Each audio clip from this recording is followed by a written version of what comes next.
बंसी को सुन करके गोपियां अपने तन मन की सुध को भूल करके और कहते ठाकुर जी से मिलने के लिए जाने लगी। एक सासू मैया ने अपनी बहू को कमरे में बंद कर दिया, तू नहीं जाएगी। और कहते उस गोपी ने युग माया के द्वारा इस पंच भौतिक शरीर को त्याग करके और पंच तत्व का जो शरीर है इसको छोड़ करके और भगवान भगवत तत्व है इसके द्वारा भगवान के पास चली गई।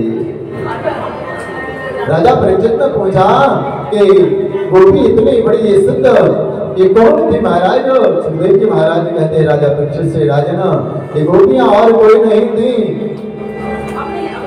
त्रेता की युग में जब राम जी को देखा और वनवास काल में जब राम जी की सुंदरता को देखा, राघव के ऊपर जो बड़े बड़े ऋषि मुनि थे जो तपस्वी थे वह वही तो हो गए और कहने लगे सरकार हम आपको आपका अंग संग चाहते हैं। राम जी ने कहा कि अभी मैं त्रेता के युग में आया और अभी मैं संसार को एक मर्यादा का एक शिष्टाचार का एक पाठ पढ़ाने के लिए शिक्षा लेने के लिए आया हूँ। इस युग में आपका अभी मनोरथ पूर्ण नहीं कर सकता, लेकिन जब मैं द्वापर के युग में आऊंगा और द्वापर युग में आप सबके मनोरथों को पूर्ण करूंगा।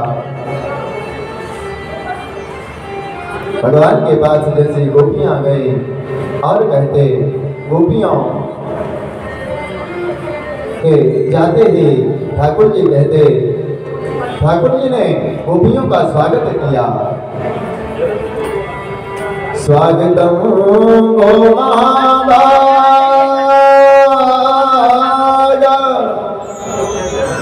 प्रिय में किम करवाणि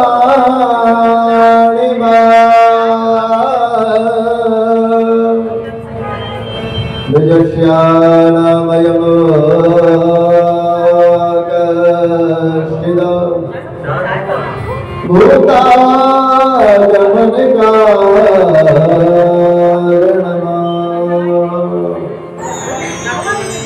ठाकुर जी क्या कहते? स्वागतम हो महाभागा, हे देवियों आपका स्वागत है। गोपियां प्रसन्न होने लगी और विचार करने लगी कि देखो बंसी बजा करके बुलाया और आज कितने प्रेम से स्वागत कर रहे हैं। लेकिन दूसरा शब्द क्या कहते कि किस लिए आई हो?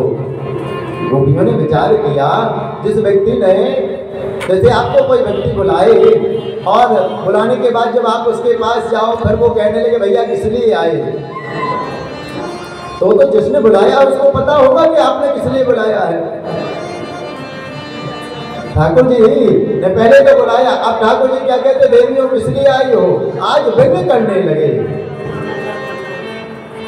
व्यंगात्मक वचन कहते अच्छा अच्छा लगता है आज शरद पूर्णिमा की ये रात्रि है ना, इस चंद्रमा को देखने के लिए तुम लोग आई होगी। गोपियों ने सिर हिला दिया, सरकार हमें चंद्रमा देखने के लिए नहीं आए। दूसरा व्यंग करते अच्छा लगता है देवी तुम्हारे स्वामी जी के साथ कुछ खटपट हो गई होगी इसलिए तुम घर छोड़ करके भाग के चली आए। गोपियां कहने लगे कि मेरा ना स्वामी जी के साथ झगड़ा हुआ। ठाकुर जी कहते देवियों सुनो, कितना भी झगड़ा स्वामी जी के साथ हो जाए, स्वामी जी 2 घूंसा तुम में दे दें और देवी जी स्वामी जी में दे दें, लेकिन जब बाहर निकलो ना वो घूंसा किसी को बताते थोड़ी ना है। आपस में मिल बांट करके खा लिया करो, कभी वो तुमको दे दे कभी तुम उनको दे दो, लेकिन ये बाहर नहीं बताते। देवियां कहने लगी, गोपियां कहने लगी सरकार हमारा किसी से कोई झगड़ा नहीं हुआ। अच्छा लगता है सासू भैया ने कुछ कह दिया होगा, लेकिन गोपियां शांत खड़ी है कहती प्रभु हमारा कुछ झगड़ा नहीं हुआ। तो भगवान आज गोपियों का जो प्रेम है मानो उनके मुखारबिंद से निकलवाना चाहते हैं। कहा प्रभु हम तो आपसे मिलने के लिए आपके दर्शन करने के लिए आए हैं। जैसे ही कहा और कहते महाराज भगवान ने रास प्रारंभ किया। एक एक गोपी और एक एक ठाकुर जी जितने गोपियां थे उतने ही ठाकुर जी बन गए और महाराज सत्यारंभ हो गया। हम लोग भी भजन के माध्यम से और बड़े भाव और प्रेम से भगवान के महाराज का दर्शन करेंगे। भजन के माध्यम से बड़े भाव से ताली की सेवा करते हुए